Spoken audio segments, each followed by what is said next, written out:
মুখ্যমন্ত্ৰীয়ে কৈছে ভৱেশ কলিতাই আন্দোলন কৰা নাই। আমাৰ ভৱেশ কলিতাহঁতে কোনো আন্দোলন কৰা নাই, চৰকাৰৰ বিৰুদ্ধে তেওঁলোকে কোনো ক্ষোভ প্ৰকাশ কৰা নাই। ভৱেশ কলিতাই নিজেই কৈছে আমি প্ৰতিবাদ কৰিছোঁ। হ'ল ৰাজ্যৰ তেওঁ মুৰব্বী হিচাপে কৈছে আৰু আমি পলিটিকেল পাৰ্টি হিচাপে প্ৰতিবাদ কৰিছোঁ। আকৌ এবাৰ মন কৰক এই দৃশ্যলৈ।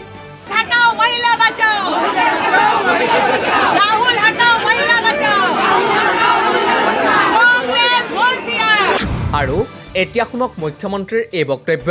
বিজেপি দলে মাত্ৰ ৰাহুল গান্ধীৰ বিৰুদ্ধে বিচাৰ লাগে বুলি তেওঁলোকে এটা সমদল উলিয়াইছে। ইয়াত তেওঁলোকৰ কোনো দাবী নাই।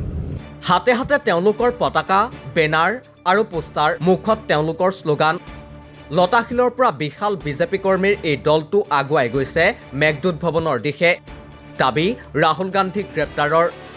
আৰু মুখ্যমন্ত্ৰীৰ মতে এয়া নহয় আন্দোলন। মুখ্যমন্ত্ৰীৰ মতে বিচাৰ বিচাৰি সমদলহে। বিজেপি দলে মাত্ৰ ৰাহুল গান্ধীৰ বিৰুদ্ধে বিচাৰ লাগে বুলি তেওঁলোকে এটা সমদল উলিয়াইছে। ইয়াত তেওঁলোকৰ কোনো দাবী নাই। ধৰক আজি আপোনালোকে বিচাৰিছে যে সাংবাদিকৰ দৰমহা বৃদ্ধি হ'ব লাগে, তো এটা সমদল উলিয়াইছে। ইয়াত আৰু গেট ভাঙা, হাকুটাৰ ওপৰেদি পাৰ হৈ যোৱা তেনেকুৱাতো কোনো কথা নাই। মুখ্যমন্ত্ৰীৰ দাবী ভৱেশ কলিতাই শনিবাৰে আন্দোলন কৰা নাছিল। গতিকে আজি প্ৰতিদিনৰ হেডলাইনটোৱে ভুল হৈছে। আমাৰ ভৱেশ কলিতাহঁতে কোনো আন্দোলন কৰা নাই, চৰকাৰৰ বিৰুদ্ধে তেওঁলোকে কোনো ক্ষোভ প্ৰকাশ কৰা নাই।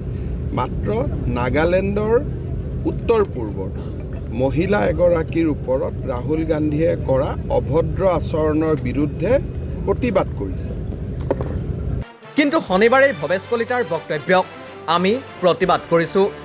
তেওঁ নাজানে ব্যৱহাৰ কৰিব আৰু তেওঁ যায় দেশ চলাবৰ কাৰণে, আৰু তেওঁ আৰম্ভ কৰে ভাৰত জোৰো। মহিলাক তেওঁলোকে অপমান কৰি কেনেকৈ ভাৰত জোৰো হ'ব? মন্ত্ৰী মহোদয় হ'ল ৰাজ্যৰ তেওঁ মুৰব্বী হিচাপে কৈছে আৰু আমি পলিটিকেল পাৰ্টি হিচাপে প্ৰতিবাদ কৰিছোঁ। বিগত বুধবাৰে প্ৰদেশ কংগ্ৰেছৰ ৰাজভৱন চলো কাৰ্যসূচীত মৃত্যু হ'ল কংগ্ৰেছ নেতা মৃদুল ইছলামৰ। আৰক্ষীৰ কন্দুৱা গেছ নিক্ষেপৰ পাছতেই মৃত্যু হৈছিল কংগ্ৰেছ নেতাগৰাকীৰ। মৃদুল ইছলামৰ মৃত্যুৰ তদন্ত বিচাৰি শুক্ৰবাৰে গুৱাহাটীৰ বিভিন্ন স্থানত কংগ্ৰেছে সাব্যস্ত কৰে বিশাল প্ৰতিবাদৰ মাজতে আটক হয় এগৰাকীৰ পাছত আন এগৰাকী কংগ্ৰেছ কৰ্মী, আৰু তাৰ পাছতেই ৰাজহুৱা ঘোষণা মুখ্যমন্ত্ৰীৰ। ৰাজনৈতিক দলে কৰিব নালাগে আন্দোলন।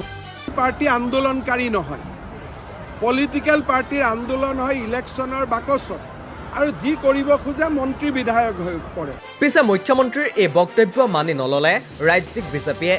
ৰাজনৈতিক দলে আন্দোলন কৰিব নালাগে বুলি মুখ্যমন্ত্ৰীয়ে দিয়া বক্তব্যৰ পাছদিনাই ৰাজ্যিক বিজেপিৰ সভাপতিৰ নেতৃত্বত মহানগৰীত সাব্যস্ত হ'ল বিশাল প্ৰতিবাদ। শ বিজেপি কৰ্মীৰ লগতে প্ৰতিবাদত অংশ ল'লে বিজুলী কলিতা মেধি, পল্লৱলোচন দাস আৰু সুমন হৰিপ্ৰিয়াই। আমি মহিলা নহয়, আমি মহিলা সন্মানৰ কথা চিন্তা কৰিব নালাগে।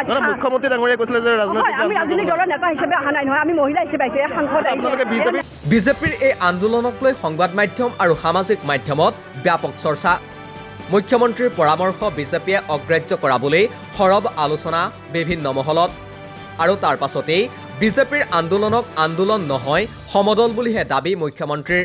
বিজেপি দলে মাত্ৰ ৰাহুল গান্ধীৰ বিৰুদ্ধে বিচাৰ লাগে বুলি তেওঁলোকে এটা সমদল উলিয়াইছে। ইয়াত তেওঁলোকৰ কোনো দাবী নাই।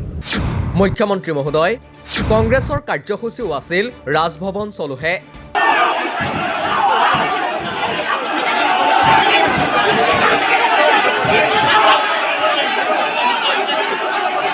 শুক্ৰবাৰে মানৱেন্দ্ৰ শৰ্মা কমপ্লেক্সতো আছিল শ্ৰদ্ধাঞ্জলি অনুষ্ঠান।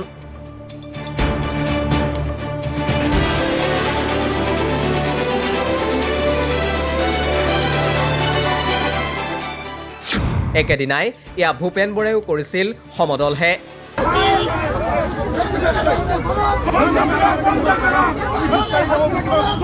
তেন্তে মুখ্যমন্ত্ৰী মহোদয়, কি পাৰ্থক্য আছে কংগ্ৰেছৰ প্ৰতিবাদ আৰু বিজেপিৰ সমদলৰ মাজত?